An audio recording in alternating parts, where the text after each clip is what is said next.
Okay, so now we come to our final topic. It's a really interesting and important topic. That's the topic of equilibrium. And in this topic, we're going to bring together everything that we've learned about translational motion and rotational motion. So linear momentum, angular momentum, forces and torques and all that stuff. We'll bring it all together. All right? And so the word equilibrium, it means that things are not changing. Things are constant. And we're talking here about motion. So what's constant are the quantities of motion. Now, when you have a system of particles, like for instance this rigid body is a system of particles. Now there are two sorts of quantities of motion. So one is translational motion and the other is rotational motion. And associated with those motions, there is a quantity of motion.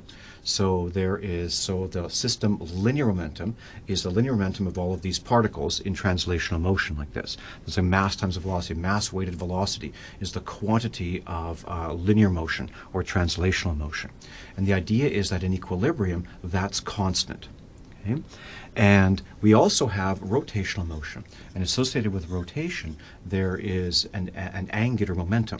Okay, so there is a quantity of motion associated with that rotation. Instead of a mass-weighted velocity, it is an inertia-weighted angular velocity. Okay, and so this also it represents a quantity of motion, the angular momentum, evaluated about any particular point. And the idea is that in equilibrium, that quantity of motion, that angular momentum, is also constant. Okay, so it's not spinning faster and faster or slower or whatever. Okay, so when you think about equilibrium, have in your mind this picture. We've got this rigid body, and I've taken this rigid body, and I'm out in the middle of empty space, and I throw this object. And what's it going to do? Well, the center of mass is going to move with constant momentum, so constant speed along a straight line like this. Okay, and so its system linear momentum will be constant. Okay. But also it will be rotating, say, about its center of mass with a constant angular velocity. And so the angular momentum of that system of particles is also going to be constant. So we combine this motion, P system equals constant, with this motion, L system, say about the center of mass point here, is constant, and we get this kind of motion, a tumbling kind of motion like that. Okay, so that's equilibrium. Yeah, and so there's a special case of equilibrium, and that's called static equilibrium, when these two quantities are not just constant, they're a special constant, they're zero. Okay, so static equilibrium is this. Okay, so the system linear momentum is zero and the system angular momentum is zero. Okay, but in general this is equilibrium, and a special case of equilibrium is this. Okay, very good. So so when we're dealing with just a single point particle, instead of like a whole bunch of point particles making up a system, then the situation is very simple. Okay, so I'll just remind you. So if we're dealing with a point particle, so a single point particle, then that point particle, it can have forces acting on it. Okay, so here is our point particle, and there are some forces acting. So there's, say, a force F1 in that direction, there's a force, say, F2 in that direction, there's a force, say, F3 in that direction, and so on.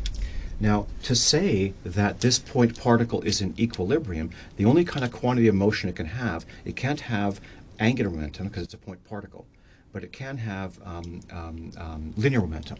Okay, and so the system momentum is just the usual momentum of that single point particle. And to say that that particle is in equilibrium means that the quantity of motion associated with its translational motion is constant. Okay, and so it's in equilibrium when the net force on it is equal to zero.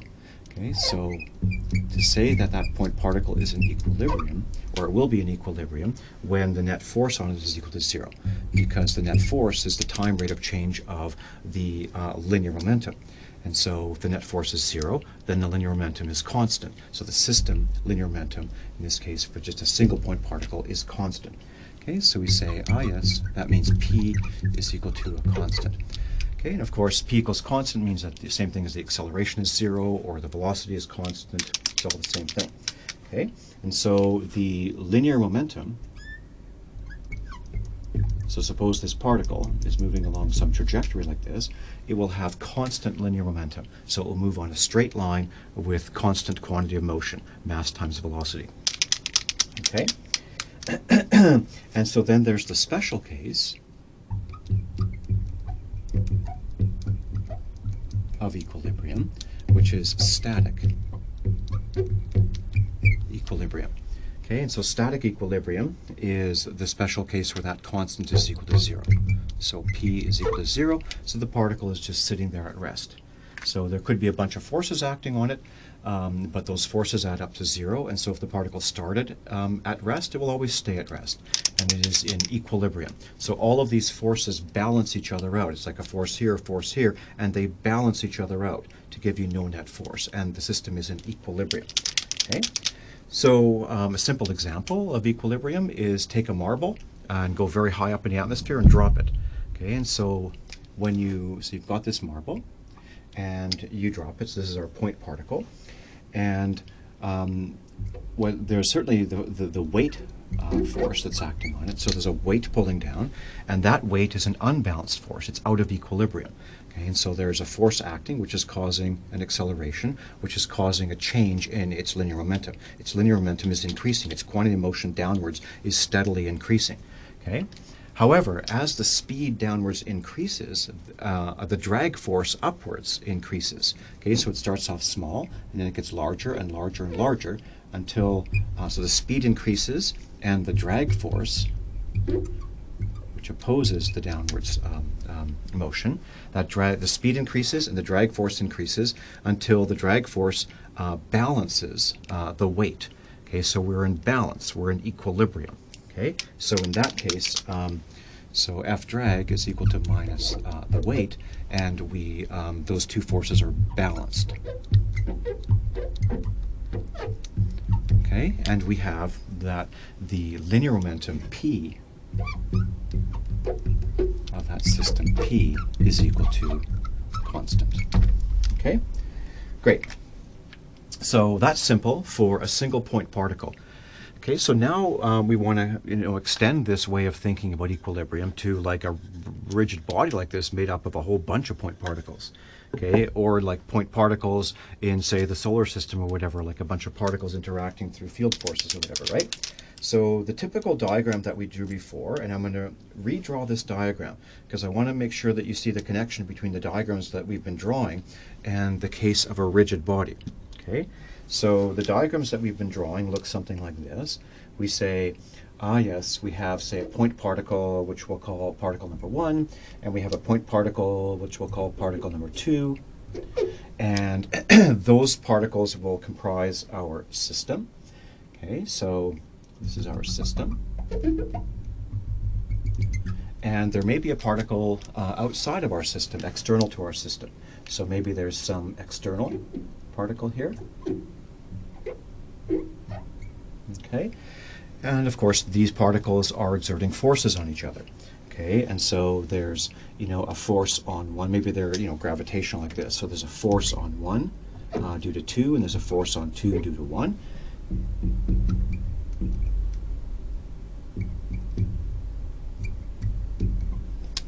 Okay, and there's external forces.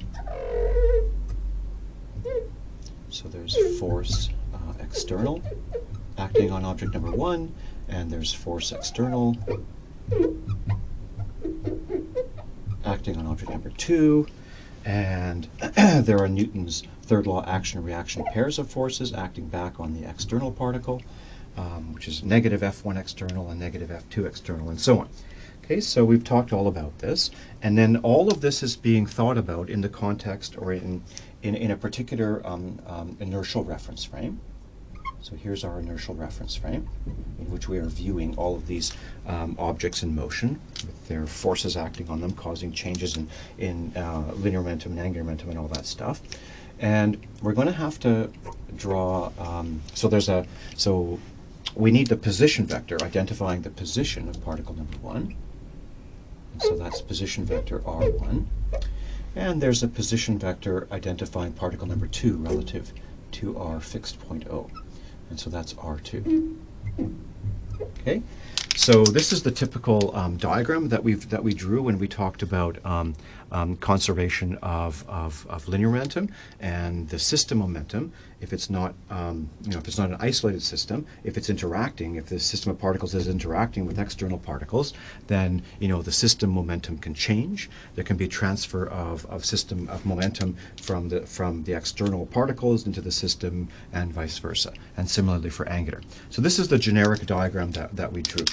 Now I want to add to that diagram one important point here that's going to be useful. So if we just have two particles, if we have any number of particles, there is at any instant of time, there is a location which is the center of mass point, okay? And so in this case of just two point particles, center of mass is maybe located here, okay? So this is the center of mass point, and that's going to be important. Okay, and so there's a vector. So where is the center of mass point? Well, we can calculate this vector, RCM, which points from our fixed origin point here to the center of mass point. Okay, so that's going to be important. This is RCM. We're going to bring that discussion back. Okay, great.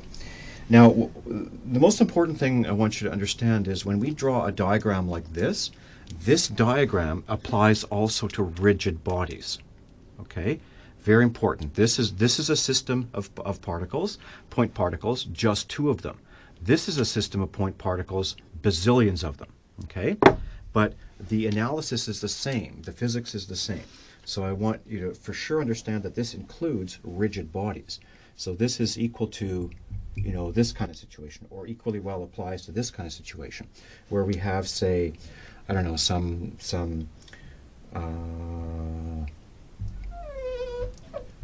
rigid rod like this, some rigid body, okay, and and this rigid body, okay, it's a bunch of point particles, and those bunch of point particles have a center of mass location, just like these two particles have a center of mass location, and relative to some inertial reference frame, origin in some inertial reference frame, we can then identify, well, where is that center of mass point? Well, that center of mass point is located relative to O by the RCM vector. And so here we just have two particles comprising our system. Here we have a million particles comprising our system. Okay? What else? Oh yeah, okay, so now we can say, well, we can also have particles or systems of particles outside of our system, like this external particle, which can exert forces on the particles in our system. Okay, so here's a particle in our system, right over there. Let's call that particle number 1. And let's suppose that there's some external body outside which is exerting a force on it. Okay, so there's a force being applied exactly on that particle over there. So we could call that force F1, external. So it's an external force being applied by someone maybe pushing their finger on that point of the rigid body and actually touching that particle, applying a force right to that particle number 1, inside amongst millions. Okay, that's F1 external, and similarly we could have, say, particle number 2, we'll call this particle number 2, and somebody is outside here pushing on particle number 2, and so, their arm is like this, their hand is pushing,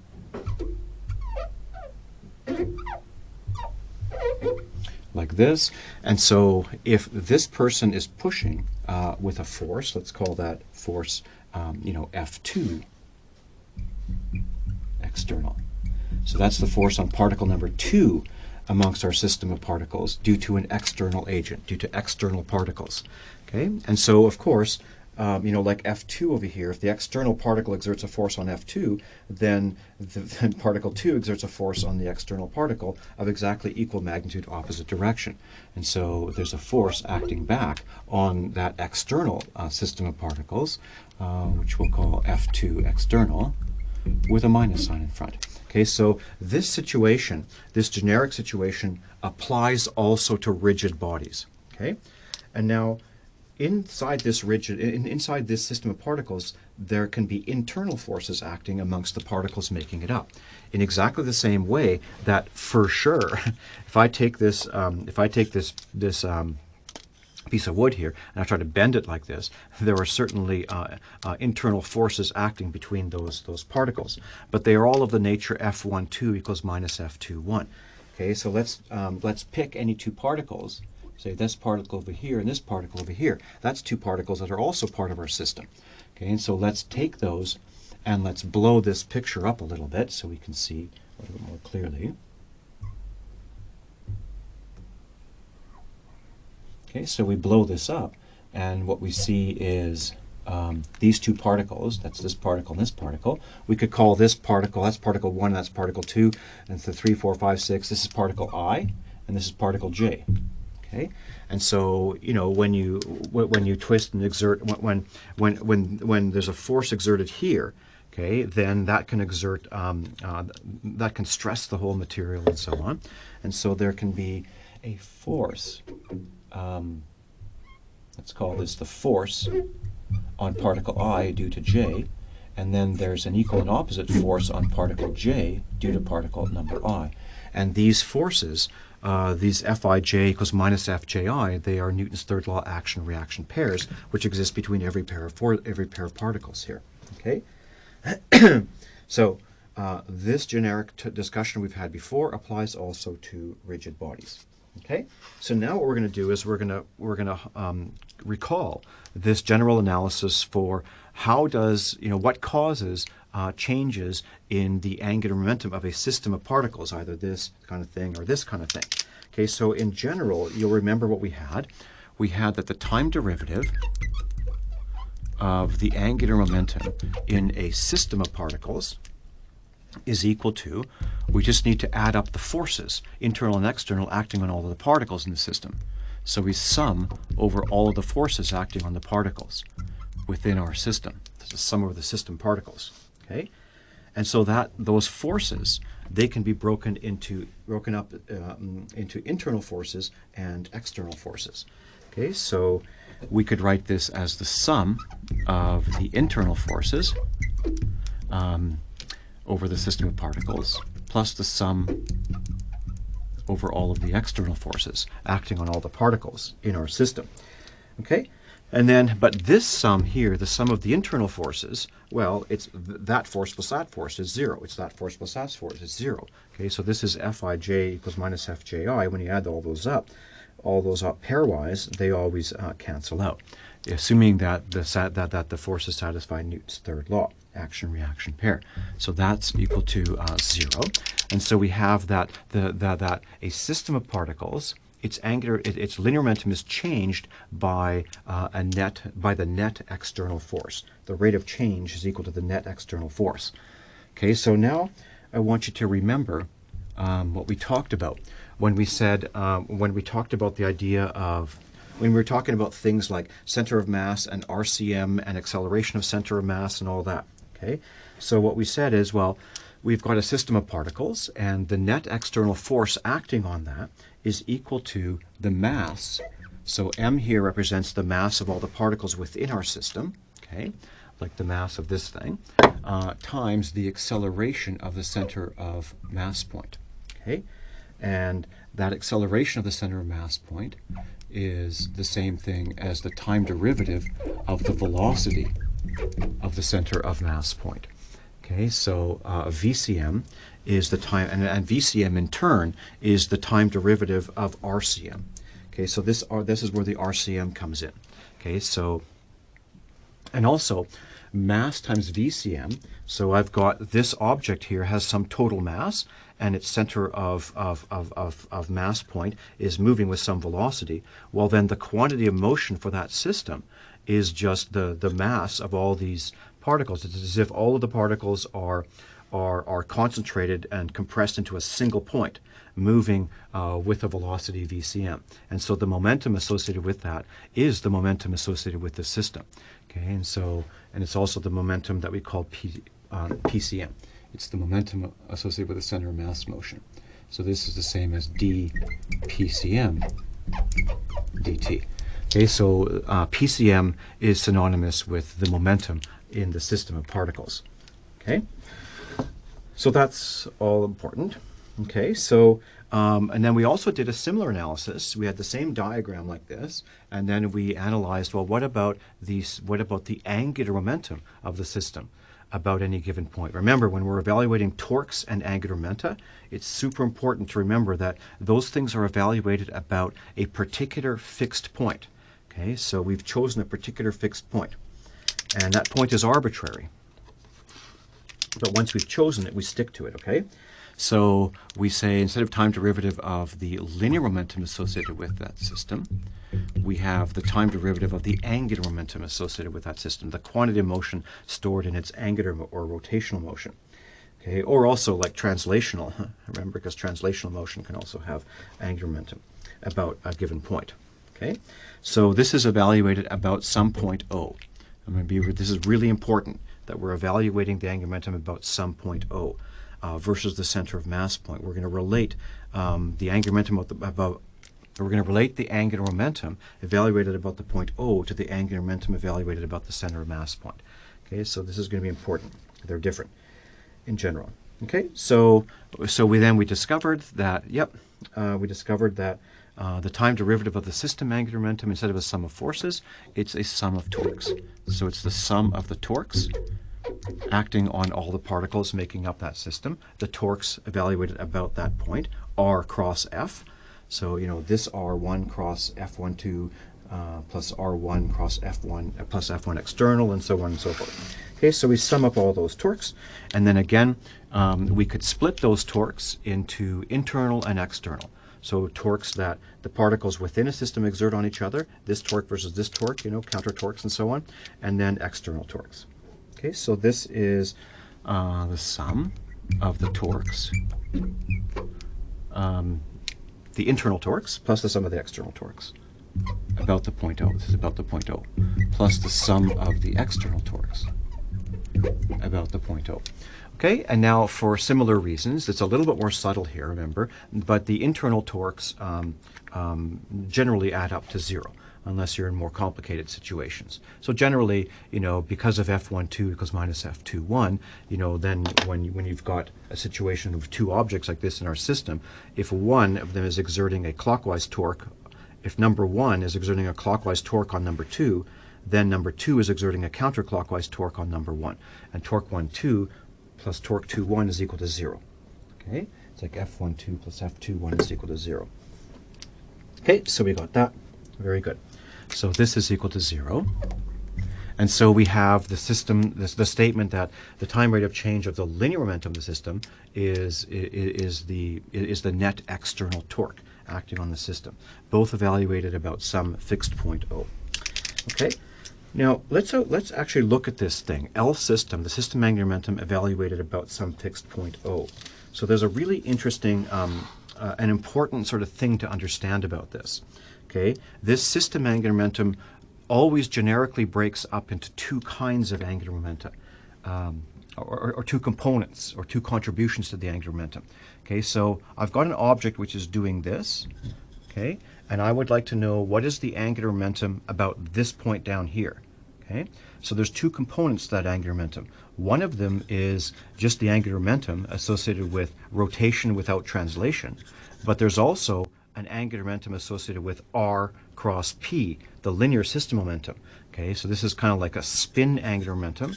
And this is sort of like an orbital angular momentum. This point is orbiting around this point. Okay, so there's two components due to the translational motion and due to the rotational motion. So let's actually separate those out. So this is a somewhat detailed argument, but it's a really good argument to go through. Okay, so we'll draw our picture. Where should we draw our picture? Well, let's draw it here. See if we run out of room. Okay, so we've got our inertial reference frame, and there's a fixed point O in that inertial reference frame. We'll consider two particles, just two particles, particles number 1 and 2.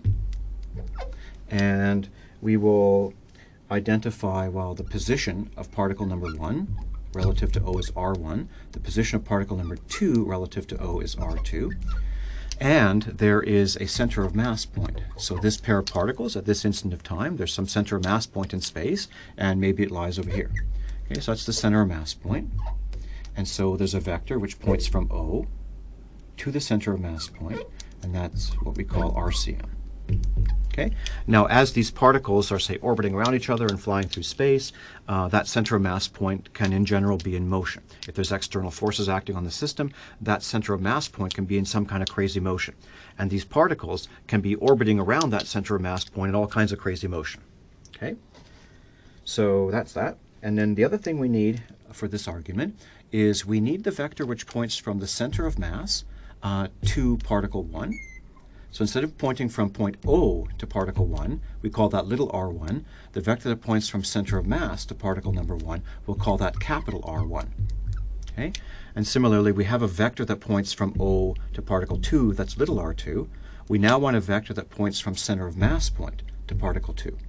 Okay, and that'll we call capital R2. Okay? So that's our basic picture.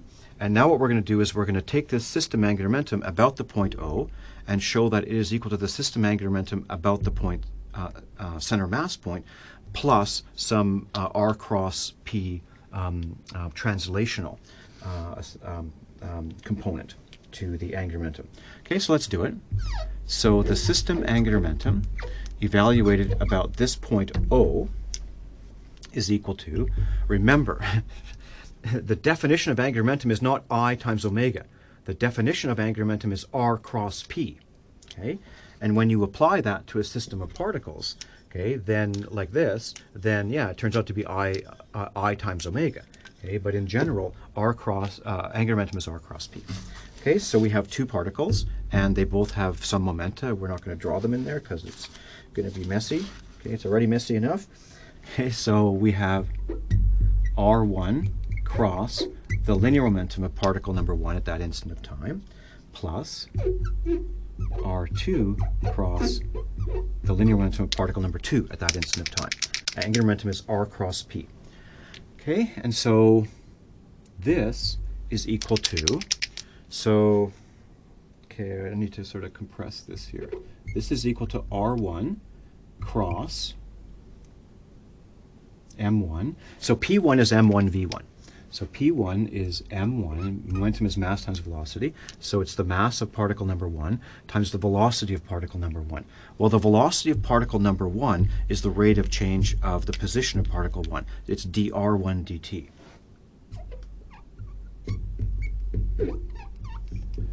Plus, this is r2 cross P2. P is mv, so it's m2, the mass of particle 2, times v2, and v2 is the rate of change of r2. So that's the time rate of change dr2 dt. Okay, so we got that. And then what we do is we do an expansion here. So I'm going to just put this over here is equal to. So we're going to look at r1 and we're going to say, well, r1 sure is the vector from there to there, but r1 can be written as RCM plus capital R1. That vector equals that vector plus that vector. Okay, that's going to be important for splitting this angular momentum up into those two components. So first of all, we pull out the m1. So it's m1. We multiply by r1. So r1 is the same as RCM plus capital R1. Little r1 is RCM plus capital R1. Okay, and then that has a vector cross product. Is vector cross product with the time derivative of r1. So that's the time derivative of RCM plus capital R1. Okay, so the time derivative of RCM, so do we have this here? The time derivative of RCM is, of course, VCM, the velocity of the center of mass point. This center of mass point could be on some kind of crazy motion. Time derivative of RCM is, by definition, VCM. Okay, so, yeah, VCM. Okay, plus, what's the time derivative of capital R1? So this is interesting. So we're imagining that, so someone sitting here is at rest in an inertial reference frame at the point O and observing these particles moving around and saying, yeah, their velocities are d little r1 dt and d little r2 dt. But now we're going to imagine a person sitting at the center of mass point. That center of mass point might be in some kind of crazy accelerated motion if there's all kinds of crazy external forces acting and so on. Doesn't matter. We're going to have a person sitting at that center of mass point, and for that person, what they see all around them is a swarm of particles. okay, which are just all yeah, just swarming around them. Maybe these guys are rotating around each other like this. Okay, so from a distance, you know, it looks like this, but from at the center mass point, what you see is just, you know, particles whipping around like this. You're at the center of circular motion of particles or whatever. Okay, and so now we say, well, the time. So R1 is the position that the center of mass point observer sees particle 1 to be at. So that observer says, oh, particle 1 is over there. Its position relative to me is capital R1. And so its velocity relative to me is the time derivative of capital R1. Okay, so the time derivative of capital R1, we're going to call capital V1. That's the velocity of particle 1, not as seen by an observer there, but as seen by an observer at the center of mass point. Okay, so that's an important concept to understand. Okay, great. And then we do exactly the same thing with this R2 cross M2 dr2 dt. This is actually exactly the same as this, except instead of 1s, see here, we have 2s. So plus the same thing with 1s replaced with 2s. Okay? And then we're going to try to simplify this. Well, first we're going to expand it, realize that half the terms are 0, and then simplify. Okay? So this is just, so we have 4 terms from here.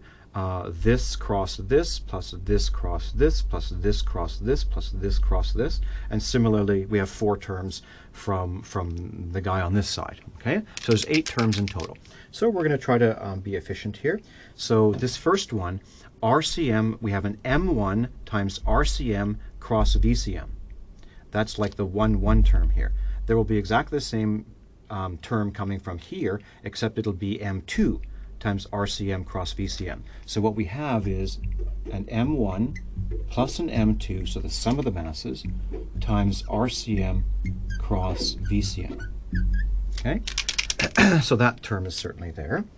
And then we will look at the last terms. So there will also be an M1 R1, capital R1 cross capital V1, plus an M2 from this term over here, plus an M2 times capital R2 cross capital V2. Okay? So we're going to have that. And remember that M1 times capital V1, mass times velocity, is momentum.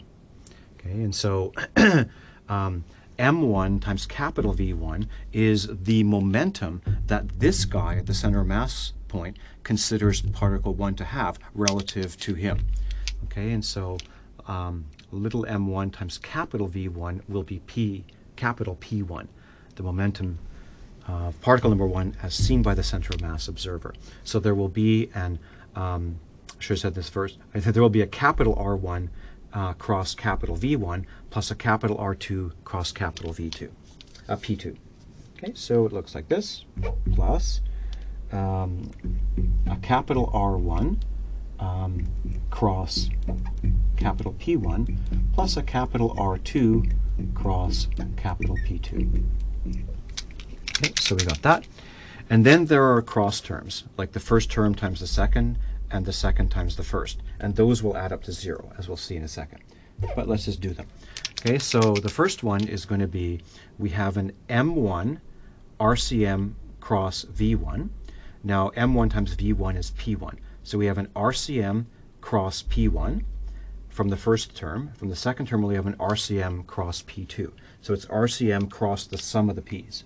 So plus RCM cross capital P1 plus capital P2. Okay? And the last term will be the second times the first. So there will be an M1 R1 cross VCM from here plus an M2 R2 cross VCM from there. And so we'll collect those terms. So there's plus an M1 capital R1 plus an M2 capital R2 cross VCM. Okay, very good. So it looks like a big mess, but both of these terms, this one and this one, are 0. And you can see that. This is kind of interesting. So what is this thing? It's little m1 times the vector r1 plus little m2 times the vector r2. Now remember that the definition of when you're trying to figure out the center of mass vector, the vector that points from some point to the center of mass location. It's a mass-weighted sum of positions. Okay, and so what this is the center of mass observer is sitting there, and he says, yes, I'd like to calculate where the center of mass is located. Of course, it's located right where he's at, right? But he wants to calculate that. And so he's going to take the mass-weighted sum of the positions. He's going to go the mass of that object times vector r1 plus the mass of object 2 times vector r2. Divided by m1 plus m2 will be the vector which points from his location to the center of mass point. Oh, but he's already at the center of mass point, and so this is just 0. Okay? And then you'll notice that this thing over here, capital P1 plus capital P2, is just the time derivative of that thing. Because the time derivative of this is m1 times the time derivative of capital R1. Well, that's capital V1. So this is m1 capital V1 plus m2 capital V2.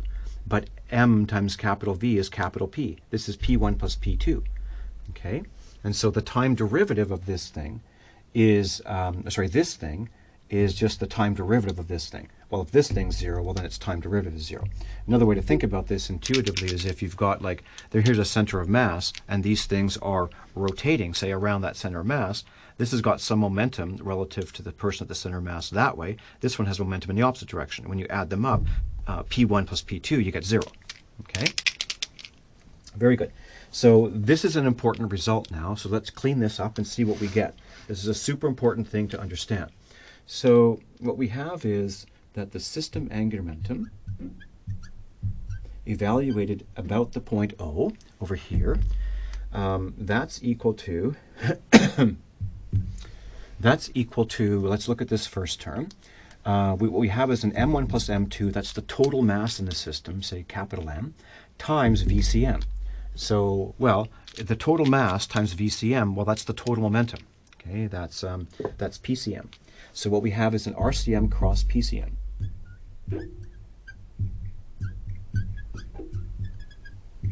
Okay, plus this second term. So this second term is interesting. Remember, the basic definition of angular momentum is not I times omega. The basic definition is R cross P. Well, how would this guy, the guy sitting over here, what would he say the angular momentum of that system of particles would be? Well, he would go capital R1 cross capital P1 plus capital R2 cross capital P2, where capital P1 and capital P2 are the momenta, the linear momenta of those two objects as seen by him from that center of mass point of reference, point of view, reference point. Okay, and so this is simply how this guy would calculate the angular momentum of that swarm of particles about his center of mass point, about his point. And so that's equal to the system angular momentum, not evaluated about that point, but evaluated about that point. Okay, so this is a really important general result. Okay, and so you can see that, so think about it, let's draw a picture like this over here. So here we've got an object which is doing this. Okay, it's in motion like that. And we're evaluating the angular momentum of that system of particles about this point down here. Okay, and that's going to be related to the angular momentum about this point plus the angular momentum associated with translational motion. Okay, so here, let me see if I can draw this. So we're going to have this stick.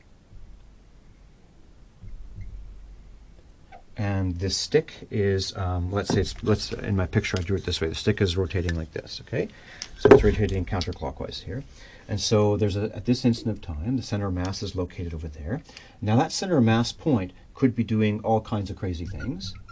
Okay, it could be on some kind of crazy trajectory through three-dimensional space, because this thing could be under the action of all kinds of external forces, okay?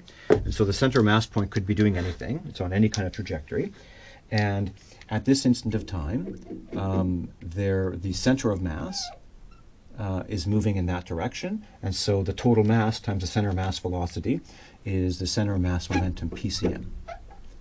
Okay, so that's PCM. So it has a quantity of motion associated with its translational motion.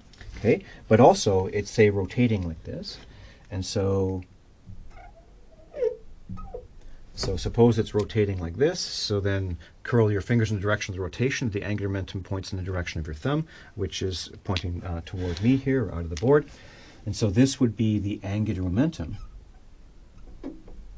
of this system of particles about the center mass point. Okay, so we've got that. And then finally, we pick some other point, some other arbitrary point O in an inertial frame of reference. Okay, this is not an inertial point. This point could be accelerating. But we pick a point over here, an inertial frame of reference O, and we say, well, where is that center mass point? Well, there's a vector RCM. Okay? And so this is a very interesting result. It says that the system angular momentum, so the angular momentum of this thing, about this point down here, is equal to the angular momentum as seen by someone sitting at the center mass point, and they just see this. Okay, and so there's just a rotational motion and no translational. That's the system angular momentum about the center mass point.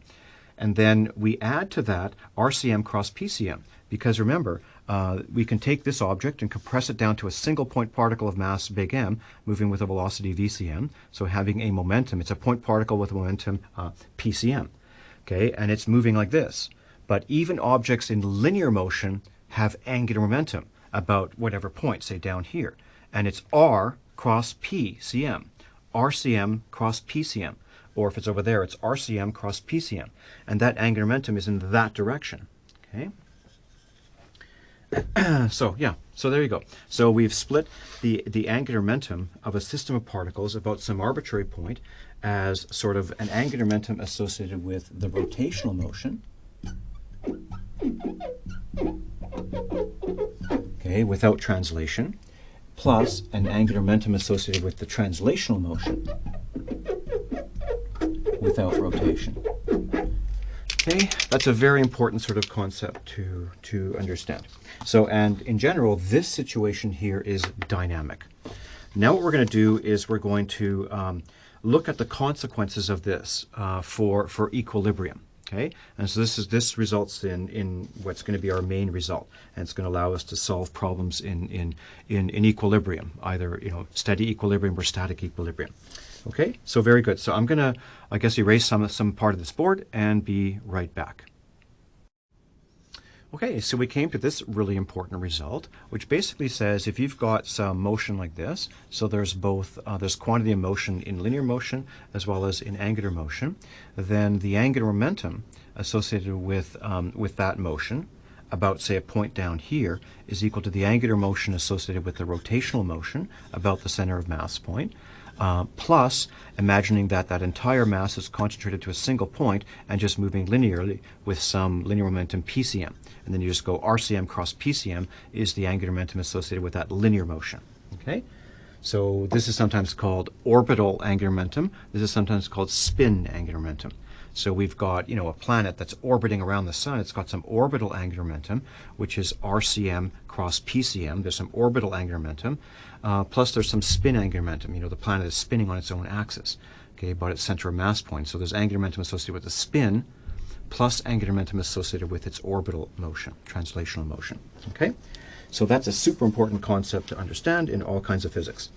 But now we're going to look at the consequences of this for equilibrium. So what we're going to do is we're going to take the time derivative of this, because really equilibrium means that dl cis, so the time derivative of the system angular momentum about any and all points is equal to 0.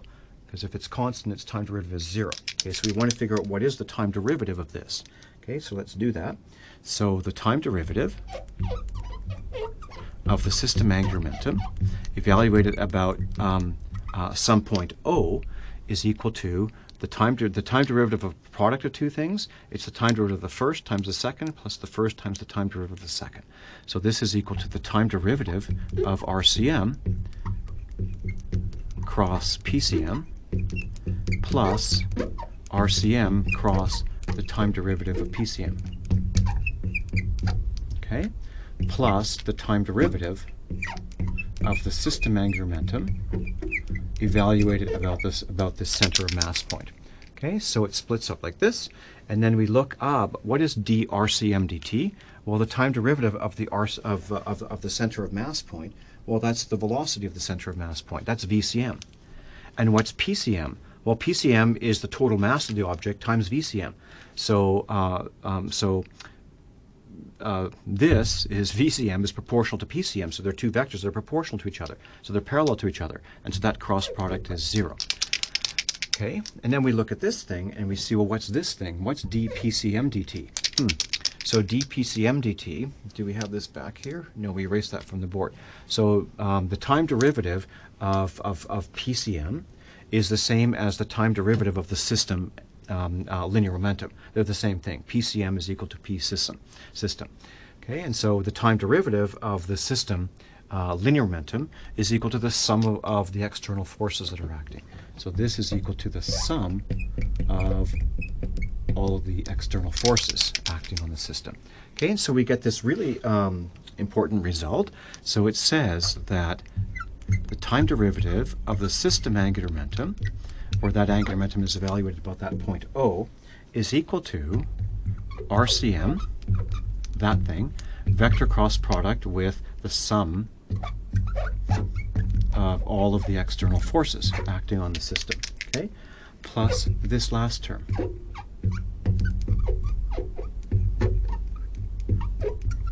Okay, and so so we've been able to relate the time derivative. Here we've related the angular momentum about the point O with the angular momentum evaluated about the CM point. The difference is this RCM cross PCM. It's the angular momentum associated with linear motion, okay, about a point that's not on that axis, not along that line. Okay, and here's the time derivative of the angular momentum evaluated about O compared to the time derivative of the angular momentum evaluated about the center mass point, and the difference between those two is equal to this thing. Okay? So now comes the crucial thing. We are interested in equilibrium, which means translational equilibrium as well as rotational equilibrium. We want P system equal to constant, and we want L system about every point to be constant. Okay? So let's work on first P system equals constant. Okay, so translational equilibrium. So translational equilibrium, what that really means, so a double arrow like that means is the same thing as, what is equivalent to the idea that the linear momentum of the system is not changing. So the time derivative of the linear momentum is equal to 0, which of course is the same thing as, because the time derivative of the linear momentum of the system is the net force, is the sum of the external forces. Okay, so when the sum of the external forces is equal to 0, then the system linear momentum is not changing. Okay, and this is the same thing as translational equilibrium. Okay, so this is what we want. We want both translational equilibrium and rotational equilibrium. Okay, but if we have translational equilibrium, suppose we have that, then that means that, well, the sum of the external forces is 0, and this term drops out. That's the crucial step here. And so it says that the time rate of change of the system angular momentum about point O is the same as the time rate of change of the system angular momentum about the center of mass point. Okay, so that's the crucial statement that we come to here. Okay, so if we have translational equilibrium, in any case where the sum of the forces, external forces is equal to 0, we have that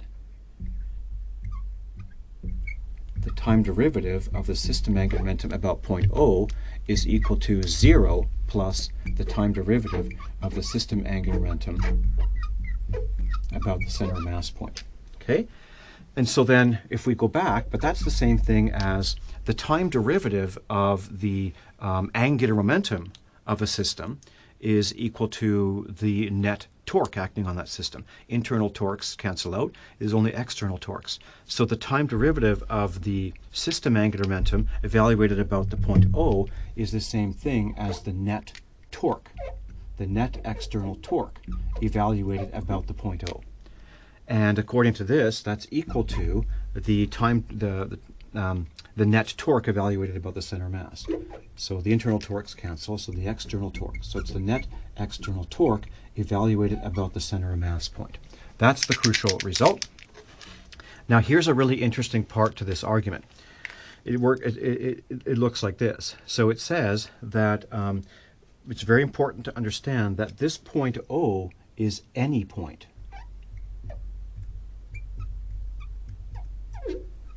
Okay, so when we have translational equilibrium, so the sum of all the forces is equal to 0, okay, then it says that if you evaluate the external torques, if you do this hard calculation, you got a bunch of forces acting and you work out R cross F, R1 cross F1 plus R2 cross F2, and you work out all that complicated, torque evaluated, say, about the center of mass point, and you find that that's equal to 0, then the sum of the torques, you are guaranteed that the sum of the torques evaluated about any other point is equal to 0.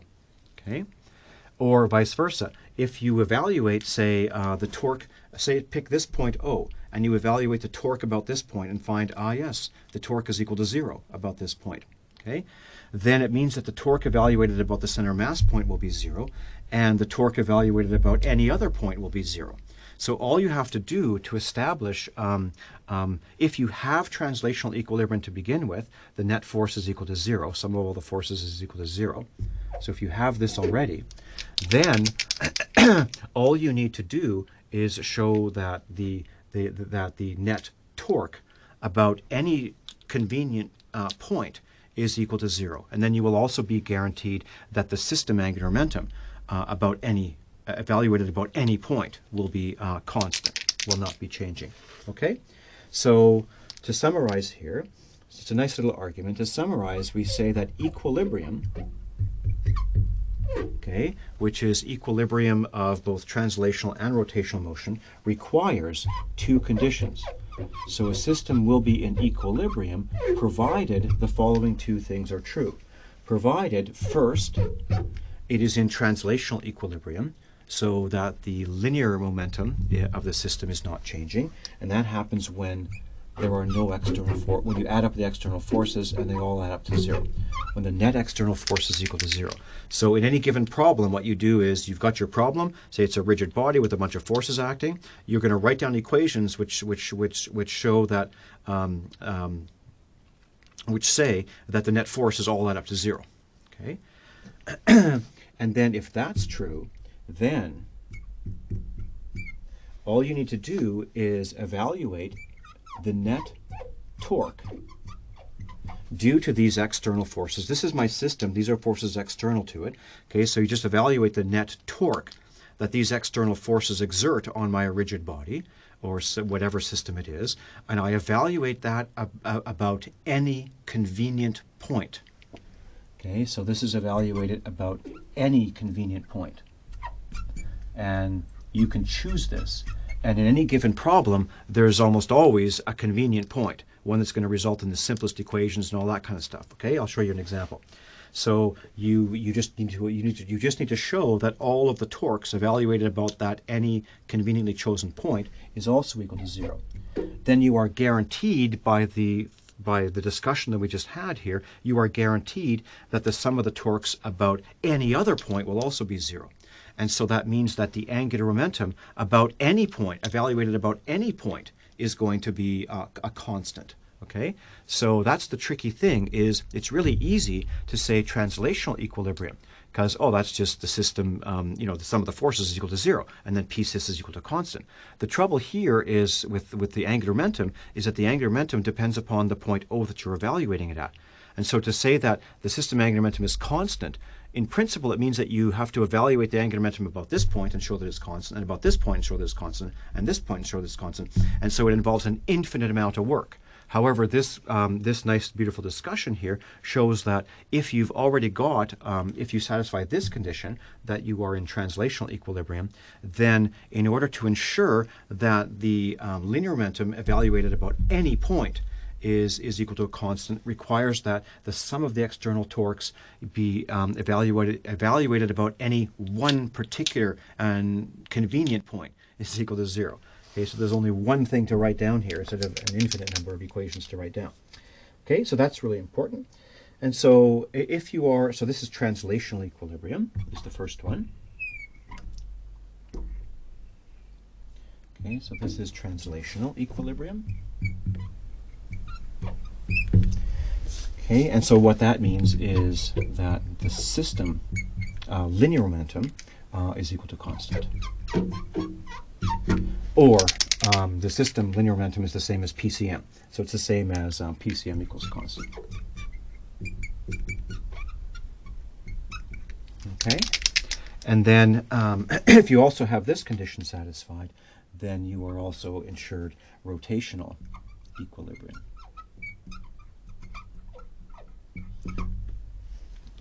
You are assured that the system angular momentum evaluated not just about the point where you showed the torques were zero, about, say, that point, but the angular momentum evaluated about any point is going to be constant. Okay? So that's this. So I guess when about any point O is constant. Okay?